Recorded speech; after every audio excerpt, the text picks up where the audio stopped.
I know there's things you cannot tell me.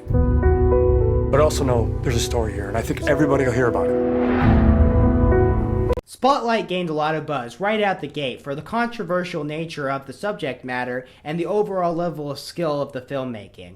I feel like it's really important that the former does not overshadow the latter. Already pulling ahead as the movie to beat this award season, you'll probably start to see this movie being characterized by haters as anti-Catholicism, like an affront by the liberal and heathenistic Hollywood to discredit the church. But the reason Spotlight is a contender for Best Movie of the Year has nothing to do with controversy. Spotlight is a movie that knew what it wanted to be and kept to it. A great cast with great pacing and a simple yet effective script are what makes Spotlight a must-see for 2015. Spotlight chronicles the true story of Boston Globe reporters to uncover a conspiracy of sexual abuse against children in the ranks of the Catholic priesthood in Boston 2001. A team named Spotlight, led by Robbie Robertson, played by Michael Keaton, who specializes in long-term investigations, delve into the case of a priest sexually abusing children in his parish. The reporters are stunned as it quickly becomes evident that the problem is much bigger than it appears on the surface. The simplicity of the film is the secret to its success.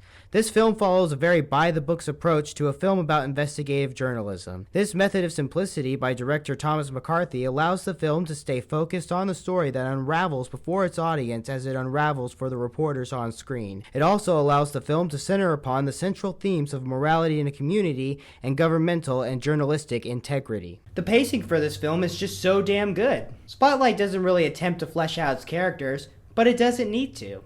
The writing was just so on the nose and so on point that anything extra like added character scenes really would have just bloated the movie. Besides, an ensemble cast of this caliber is more than qualified to fill in all the gaps.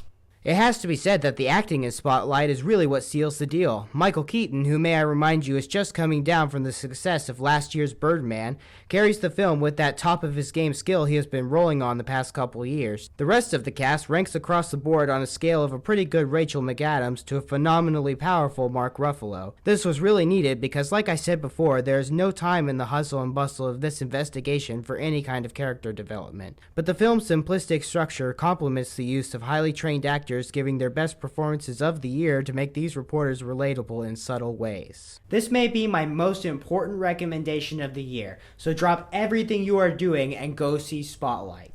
This film is not going to see the longest and widest release, so you'll definitely want to get in there so you don't miss out on the conversation.